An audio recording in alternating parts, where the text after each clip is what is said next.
finally been tagging me in some videos they want me to respond to. So shout out to y'all. If you see something on TikTok or Instagram, on TikTok, tag me in the comments. Instagram, you can DM it to me. My DMs are open. If you want me to respond to it, just make sure it's interesting. Whatever I'm about to say, keep in mind, I have no issue with any of the creators. I'm just responding to the argument. Never the person. It's never that deep unless I say so. This first one, though, I believe it's about yellow paint in games and why it exists. Here we go. You what we called at Valve an outlying data point. This is an important concept if you do a lot of play testing. I'm like 5 minutes in and this game makes no sense, bro. Okay, how bro?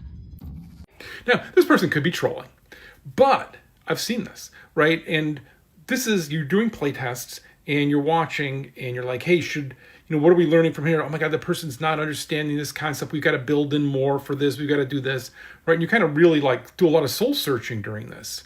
But every so often you get somebody like this. I just keep going in circles.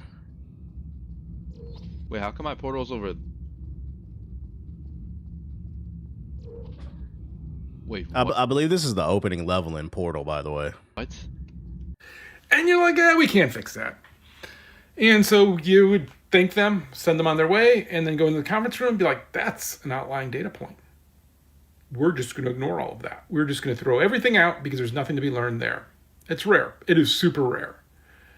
But it happens. And I think maybe this person's trolling. I hope. I actually saw this, though, for real. Isn't it sad? Like, I feel like I say the same thing on stream. It's to the point where, like, I can't tell when some people are trolling on the internet now because it's like, first of all, you niggas is not funny. Let's talk about that. Second, we know for a fact, because studies have revealed that this generation is the first generation that is stupider than the previous one and physically weaker. So it's hard to tell whether or not somebody's just joking and like fucking with you or they're legitimately fucking stupid. That's why sometimes I have to stop and ask, like, are you joking in the chat? Because like I can't tell sometimes. Because the joke don't hit. Which makes me think maybe they're not.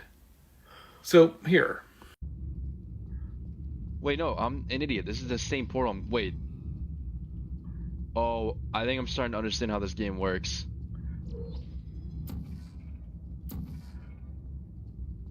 Wait, am I? He said, wait, am I? Okay, I'm not gonna lie. I might have just... Yeah, I'm 100% lost. Okay, can I stop going in circles, please? Like, that seems like trolling, right? Except, we once had somebody who had just gotten hired at Valve. And this is when the Portal team was really... Oh, so he's a dev on the game. Just started. Maybe the 5th playtest. I sat through all those early playtests because it was a great learning experience of how to do playtests and learn from Robin. And we watched this new hire play. And they could not learn anything. There's nothing stuck in that brain. And it was with horror that I remember Robin just stopped it. There's the only time ever. Normally we don't say anything. We just sit there and it's sometimes painful. But this time he's just like, hey, thank you. Yeah, there's some bugs. We'll fix that. And then he went and got a senior developer to come in and play test so they could have a good experience showing that the stuff does work. And I'll tell you, Portal works. The testing in Portal works, which makes me think this is a troll. Except that time, a person didn't last long at Valve either. Like, clearly they just weren't a fit. I don't know how they got hired. But then they didn't get fired because of the playtest. I want to be really clear there. But man. He said somebody at Valve got fired because they was so fucking stupid they couldn't complete the job. How the fuck did you get past the goddamn interview? I'm going to assume this was somebody in Q&A. Like, it was crazy watching them because... And that's what this reminds me of. So it happens. So remember that. It's okay sometimes when you get a play test just to be like... Now, you don't get 3 outlying data points. An outlying data point is... Super... You know the funny thing, too, is there's a game coming out soon. I'm not going to tell you what because I can't talk about it. But I feel like there's a game coming out. It's going to... Like, this type of shit, you're going to see a lot of it on people's streams. Super rare. I think 1 on each project is kind of how we go. The guy for Left 4 Dead who, after the playtest, said... Okay, I understand these are zombies, but they're sick. What can I do to help them? So long story short, the reason I wanted to show this video is this dude was struggling to get through the tutorial area And I think that video, because I don't think they were trolling. I think that video is a great representation of why it's hard to have a conversation about anything. Because the problem with debating people is it assumes that you're on the same playing field, right? So a lot, and that's just not the case, because a lot of times people are arguing from their emotions. That's why PS4 niggas get really mad when I talk about you need to stop begging for PS4 for ports, basically, on the PS4. They can't comprehend why that 15-year-old console is a problem in the space of technology. And this is why yellow paint in video games exists. It's become a joke recently, but this is why it exists in action adventure games where there's yellow paint on the wall and it tells you where you need to go. Because long gone are the days where people want to sit and critically think about what they need to do in the game. So instead, the game kind of has to tell you. Me personally, I hate when platformers have that yellow paint. I want to figure it out myself and use that's the fun of the fucking game. But we've reached a point where like critical thinking is not fun for a large portion of the population. And game developers have to think, well, what's more important, being right or just getting the sale for the game? Because they are, even though they're making art, they are in the business of making art, meaning they got to make their money back because these games are expensive to make. So sometimes developers feel like they have to, when they do these Q&A tests, they have to make sacrifices in terms of how they want to design their games, because they can't assume that you or I are the brightest bulb. And he's saying it. He remembers working on Portal and seeing this firsthand. He's like, that's why he's like, I think he's trolling. I'm not sure, but he's seen it firsthand. If they had to think it's considered a bad game design to him. I think a great example of that is actually Marathon. I don't know if y'all been paying attention to the conversation around Marathon, but in the last like 48 to 72 hours, like I've seen a lot of tweets of people saying, the more I play the game, the more I like it. And it's because the game has depth to it. Like it's somewhere between Escape from Tarkov and Arc Raiders. It's not a game that's designed to be picked up and just played. Like you have to sit down and learn it. And once you learn it, it becomes more fun. It's okay to have depth, bruh. It's okay. I wish more games would have a toggle option from the map quest icons to the yellow planes. There's something coming out that I think like if you don't like the yellow paint stuff, there's something coming out soon that I think is going to be hardcore that a lot of people are going to like. And I think a lot of people are going to dislike, but I don't want to get into it too much. I don't want to give too much away. But yeah, I just wanted to show an example. This is why yellow paint in video games exists. This is why it's hard for game developers to introduce new ideas, because a lot of folks is just not capable of absorbing new ideas, bruh. We need to learn the difference between difficulty and intuitiveness. Some things may not be instantly intuitive, but they're not hard and people refuse to think. Ding, ding, ding, ding, ding. Like I always say, like I hate when content creators will tweet out, man, hey guys, can you please go like my video? I spent 12 hours editing this video. And my question always is, did you spend, because I'll watch the video.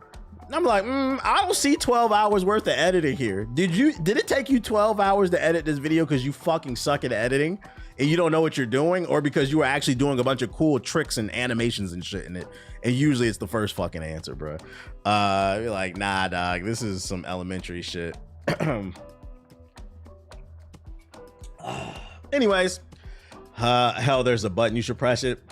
These treasure chests are red. That means there's a gun inside. That's why they do that shit. What else I got for ya? Oh, we got an update on Marvel Token. They are listening to the community. According to the official count, Token Fighters, our team continues to work on improving the gameplay experience thanks to your feedback. Here's a glimpse of all the changes that are already in place. While development is still underway, we have a list of currently implemented changes to share with you before Arc World Tour. Let's check out what changes they made from the alpha. They are trying to win your dollar. Assign dedicated buttons for tag and assist. That wasn't in the beta? Who played the beta? How the fuck did you tag people in if there wasn't a dedicated button? Supporting. So it's gonna be easier to do combos. Cancel attack to trigger non-rush assist. I don't know what the fuck that means because I didn't play it. I'm on it. Is this good? The people who played it, is this good?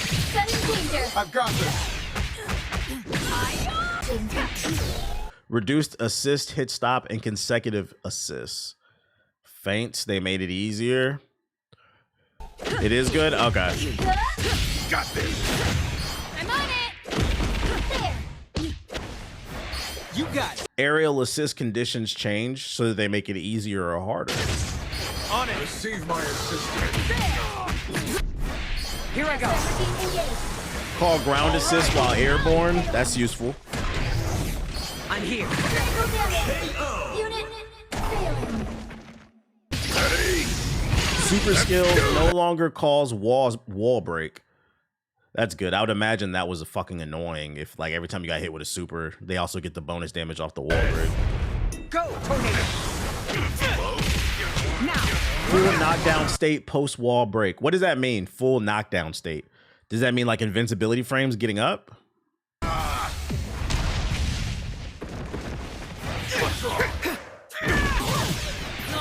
Link attacks no longer trigger on whiff. You get a better advantage. Got you. Link attacks no longer trigger on whiff. Wait. So there was an issue where if you whiffed an attack, it would trigger another attack? That sounds awful. I'm glad they fixed that. Here I go. Reduced aerial combo limit consumption so that you can do your little special moves a little bit more, I guess.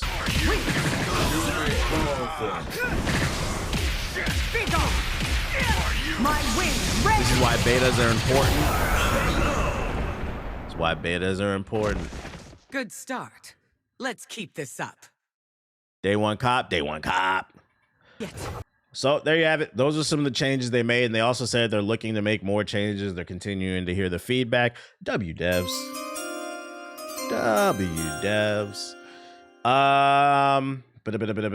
What else I got for you? Oh, speaking of superheroes, I saw this on the timeline. I had fun playing it. The frame rate was the problem sometimes, the latency and shit. Okay. Speaking of superheroes, some Nike Air Max Nightwings are coming out. You know, if anybody's into sneakers, you might want to, get the Nightwing joints. Nice. If you're interested, I'll drop the link right here. So I'll drop it if you want it.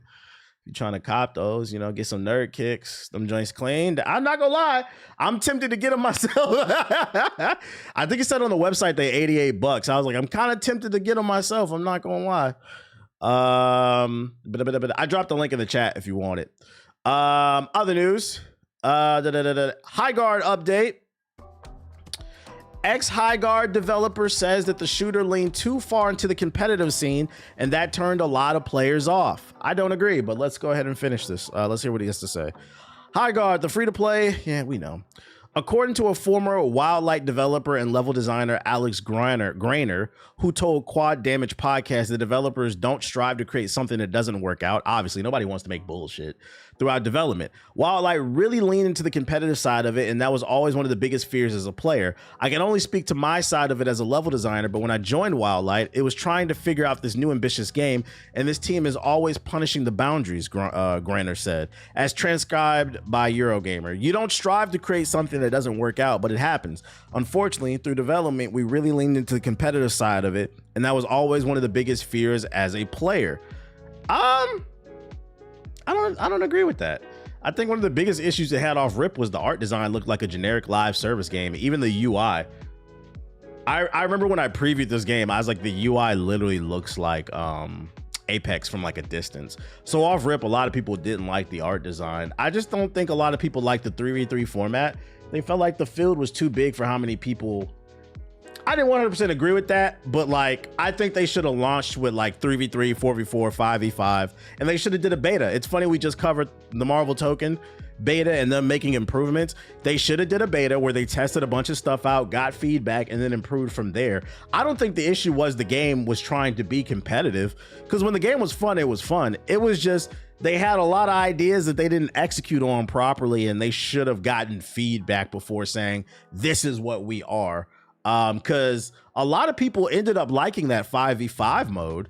And I think if they would have launched with that and didn't have server issues day one, the game would have been received much better. I don't think Highguard would have ever been the next big live service game, but I think the best case scenario for Highguard, if they didn't stumble out the gate, is they would have averaged like 10 to like 50,000 players a night. Really probably like 10 to 30,000. That would have been a good space for them to be in, but I don't think it had anything to do with being competitive. They just poorly executed on the gameplay. It would have been better if they dropped the beta the night of the Game Awards. Ding, ding, ding, ding, ding. Did you ever pull the trigger on the Super Box? Nah, I didn't. Weren't these gaming companies looking at what's going on and being like, we shouldn't do that? Well, to be fair to the game devs, and this is the problem with live service games, when you're chasing these trends, like this game started development 2-3 years ago, so this might have been the trend 2-3 years ago, but by the time it comes out, it's no longer popular. Like I'm gonna tell you right now, there is some indie studio or some AAA studio making an extraction shooter right now. It's in pre-production. All they got is art and some general concepts and maybe like some names, and that shit will not come out for 2-3 years from now. And we might not, I'm gonna be honest, a lot of people already ain't interested in extraction shooters, but 2-3 years from now, they really might not be interested in it.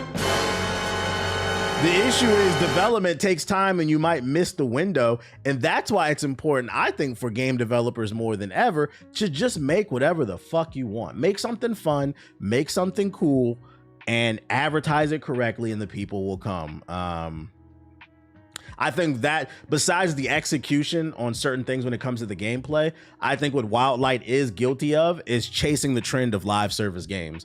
They should have made whatever the fuck they wanted to make, versus trying to, wiggle in and scoot in on this space because it's already crowded.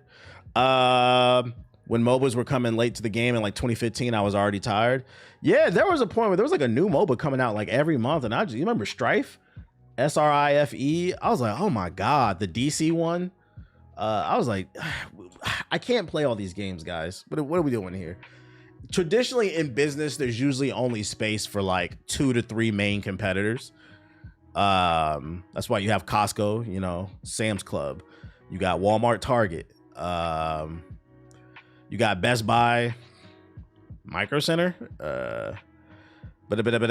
So like usually there's never more than like in gaming, PlayStation, Xbox, Nintendo, and then Valve. That's kind of a more of an exception, like having 4, but there's usually 2 to 3 main players. It's usually not enough space. Big Kirkland. Micro Center's in another league. Facts. What up, Blizzy? And PC news, speaking of Micro Center, if you're interested in making a entry-level PC, got some bad news for you. The entry-level PC will disappear by 2028 due to ongoing RAM crisis, some firms predict. The continued concern over RAM availability and its impact on component prices has led one research firm to predict that the entry-level PC market will disappear in as little as 2 years. Gartner has suggested in its latest report that the ongoing RAM shortage due to AI data center demands is going to have a big impact on consumer electronics, with the firm predicting a 17% increase in PC prices and a 13% increase in smartphone prices compared to 2025. Given the low margins on many entry-level offerings, the firm predicts that by 2028, the sub $500 PC will no longer exist, which makes me wonder, will this also apply to consoles? The benefit of consoles is, you don't get all the extra bells and whistles of a traditional PC. Instead, it's just a PC specifically made for gaming, so they can cut corners in certain areas. But if you can't make an entry-level PC anymore, that means you might not be able to make an entry-level console, something like the Switch 2. And instead, we're probably going to have to start at whatever's the next PS5 Pro, the PS6 Pro type shit, bruh. The surge in RAM pricing is predicted to increase further, peaking at 130% by the end of 2026. This will ultimately lead consumers holding on to aging PCs for longer. What I say on the podcast, youtube.com/GI updates, new podcasts out. Take care of your electronics. Open them up and clean them at least once a month. Bare minimum, at least once every 3 months. This shit's about to get rough. If you got a PS5, lay it down. Stop. I know it looks cool, but it's gonna ooze and shit. Ivan Ooze, take care of your shit, bruh. I'm actually curious to how Apple will adapt to this. Nigga, you know how they gonna adapt to this. They're rumored their next iPhone is supposed to be that fold. That shit gonna be $2,000 off rip. Apple already mark up shit. You know how they gonna adapt. They'll be okay. and the drone's gonna be lining up. And you know the worst part, if you don't understand why, I don't think, did I bring it up? Let me see. Did I bring it up in the, there we go. I think I brought it up on the podcast, but in case you didn't see it, I don't think it's gonna get better anytime soon, this whole RAM shortage. NVIDIA reports a truly astonishing $193 billion in annual data revenue in its latest earnings call, up 75% year over year, while little old gaming brought in $16 billion. Now, logically speaking, if you are a business owner, which way are you going to go? Very rarely will you ever hear me say this on stream, but I hope that the experts are correct and this AI shit is a bubble that's about to burst. I'm wishing for their downfall. Because it's not like going from 16 to 18 billion, you know, like some slight growth shit. This is crazy growth. They're just printing money over there. So they're like, yeah, we finna eat up all the RAM. All just so somebody can generate a cat in a MAGA hat on fucking Facebook, man. Look at this. Isn't it so cool? No, it's not. No, it's fucking not, bro. You're ruining all of our lives. Pray AMD says the future of PC gaming. Somebody please take the hit type shit, bro. What else I got for ya? Oh, Pokemon Wind and Waves may have a totally new monster type, a leak says. We got some Pokemon news. The drones in Iran use a lot of RAM as well. Yeah, currently we are at war, an illegal war, and they need tech. So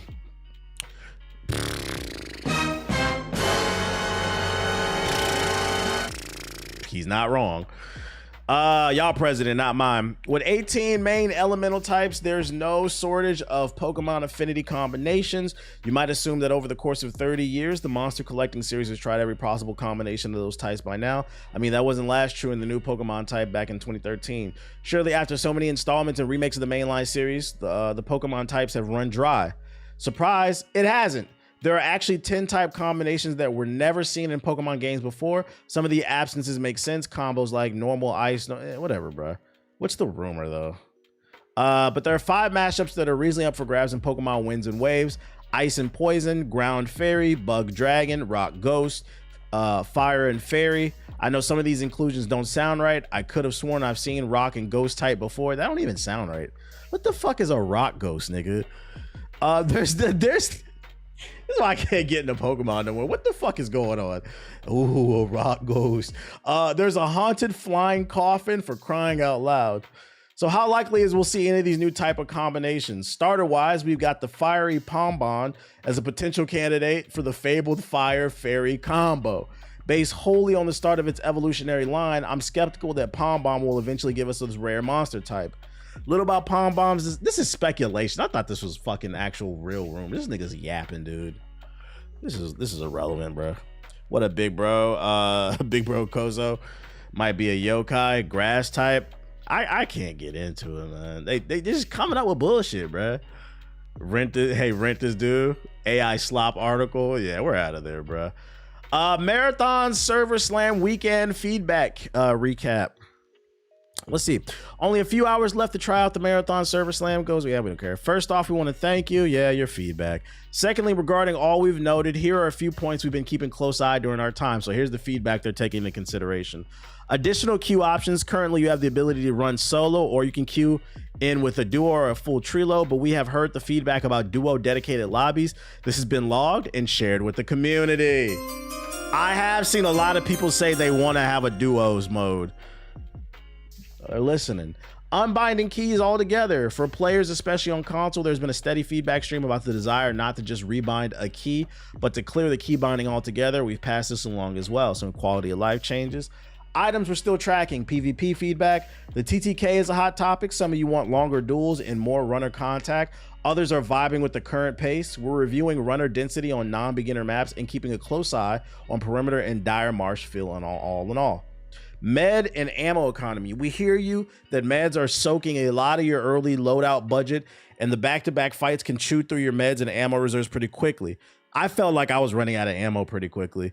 We've seen some folks, because there's AI everywhere on the map, folks for and against the depleted items as well, along with how rewarding drop-offs of AI are. If you ran dry mid-fight or a critical spot in your run, tell us all about it. So they still don't know 100% with the loot drops. Yeah, you got to go in with ammo. But what happens when you broke, though? UI feedback, keep it coming. We do plan to continue iterating post-launch and want to make sure that you're able to easily navigate, read what's happening mid-fight, manage your equipment effectively, and see your pings without any noise around them. We've got a big thread out on the Marathon official Discord where you can drop your thoughts. Translation, they heard the feedback on the UI. Just don't tell them the shit is trash. Actually articulate what you don't like about the UI if you want to see some changes. Nah, I haven't heard the new Baby Keem. I keep forgetting he dropped an album because I'm not gonna lie, I'm not a Baby Keem fan. He's not on my playlist. PC performance, we're digging into reports of high CPU use, low GPU use, FPS ceilings in the 80 to 100 range. Oh no. And frame hitches when fights get sweaty. If you're seeing this in your CPU and GPU specs, I didn't have those issues, but you know, somebody did. Movement and heat generation. Lots of chatter around slide fill, momentum, and heat alike. The common asks are for smoother slide transitions, letting downhill speed carry, and lowering heat on core movement or for cleaner chases and disengages. I feel that. I feel like you had to manage your stamina a little bit too much. I feel that. They should up that. But his new album might be a classic. Is that true, chat? Is the new album a classic? Y'all niggas call everything a classic. When in reality, Gen Z, y'all don't, I'm gonna be honest, y'all really don't have them. Y'all swear the 2016 list was great. That album does not, that cover doesn't have a classic album on it. It's decent at best. I believe it's decent, but classic, I'm not gonna lie. If there's a generation notorious for throwing around the word classic, it is y'all. It's aight, but no. Hot garbage, unfortunately. It's a 6. Should at least check out the Ken. I'm not saying I won't listen to it. It's just, it's not a priority for me. I get around to it when I get around to it.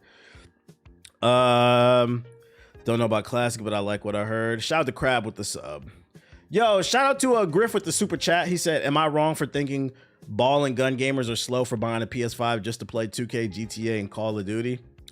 I'm not gonna call them slow because I think that's a bit of a reach. If all they play is ball and gun games, that doesn't mean you're stupid. That's because intelligence is relevant to the conversation. It does mean you have a limited palate. It does feel like it's a waste of money, but I'm not gonna go as far as to say somebody's stupid. They might just really like Call of Duty and GTA. My issue with ball and gun gamers is them niggas love to talk about things that they're not qualified to talk about. That's the issue. Xbox on it was being the new PS4. What? Wait, what album? I don't know the name of that shit. What else we got? Fixes we've shipped. In-run voice chat bug fixed if you have issues with hearing other players. The lobby size, I saw that. I didn't get a chance to play with the update on the lobby size. Yo, shout out to Anthony with the sub. Does it feel better now there's more people on the map? Mouse input lagged. Names changing to redacted. What the hell? They got Epstein in this bitch, bro. That's good they listening. W devs, man.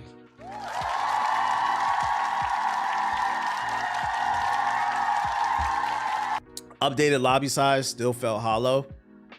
Did you ever get out of the beginner area?